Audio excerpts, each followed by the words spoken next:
What is your family worth to you? What would you give to provide for their safety? Are you ready to provide for their needs? What would happen if the store shelves were empty? Do you feel lucky, punk?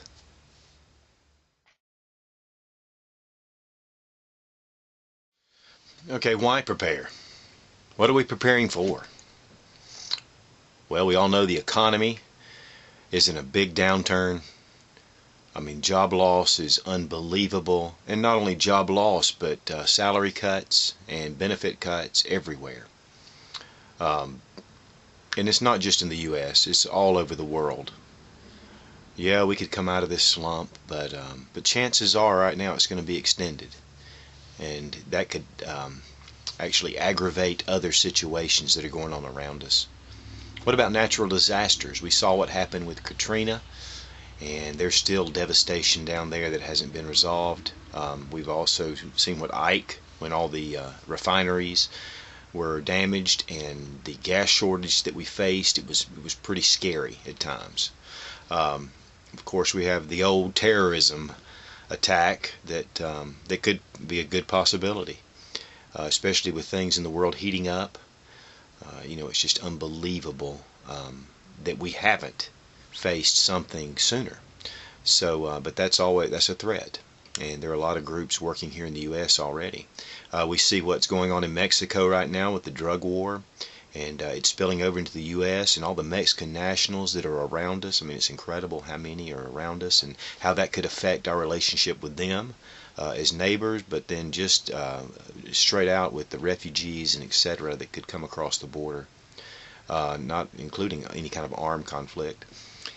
And then we look at all the new fusion discussion groups and the notices to law enforcement of the growing threat of homegrown terrorists, and how a lot of these, of course, they have to say that with the new president being black, that a lot of these right-wing racial groups have sprung up and are recruiting with hate speech and stirring up the conservative right. Let me say something about that. I am a Christian. I am very conservative. I am very pro-Second Amendment. If you've watched my videos, you'll know that. I am also a constitutionalist and believe in the Bill of Rights and just hate excess taxes.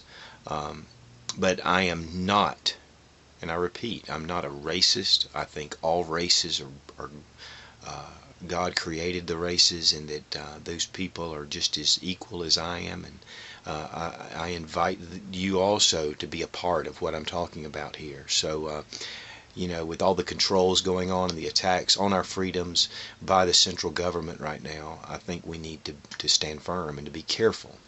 And that's also something to prepare for.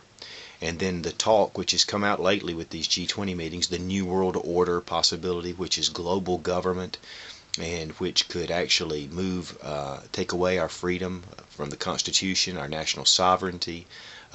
We need to be aware of these things. We need to be careful. And as a Christian, and I want to say this real clearly, that in Revelation, it prophesies that there will be an Antichrist to come up, and he will be over the one world government. So you want to know why Christians are really defiant against the New World Order? I can tell you right now, that's the best reason I know. But then there are just regular reasons why, even if you were an atheist, you would not want the New World Order to be in control of you. But these are reasons, and these are things that I'm seeing of why I am preparing.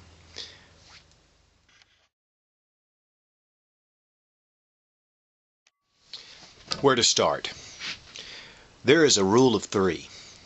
We have 3 minutes that we can live without air, 3 days that we can live without water, 3 weeks that the human body can live without food. This is the foundation. This is where we want to start. With food and water, having put back some things that will sustain life for a very least minimum 72 hours, and I really recommend the minimum being about 3 months.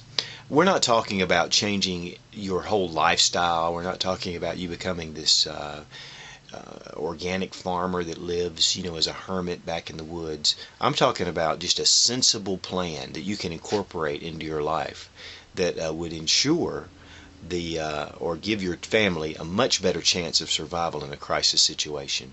Um, the thing is they say, the experts agree that in a crisis situation, if you can survive the initial crisis, and sometimes, it can be just a little while, it can be a few hours, it could be up to a few weeks. If you can survive that time, your chances of survival increase dramatically in the long term.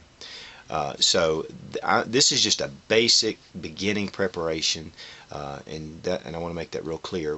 We also need to have security in these places, and you're going to need to be able to protect your food and your family and your assets from those who would want to take it. But you're also going to want to have extra in case you have people that haven't prepared, that are depending on you. And I think it's going to be our duty to reach out to those. I mean, as a human being, and helping those around us.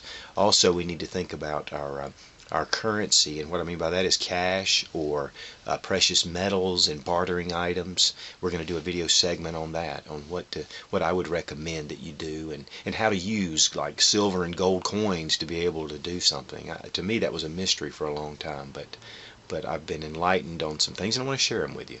Also, medical supplies, having some basic medical supplies on hand, and some gauze and bandage material with just the different things that you can use in that situation in case the emergency rooms are full, which in a crisis situation is very probable. Also with fuel, having some gas put back, just a few gas cans in case there's some kind of emergency there, or propane tanks, or having candles or extra batteries at your house, things like that. And we're going to talk about that. But this is all part of a video segment, and I'm just going to share what we're doing, and I hope that it helps you.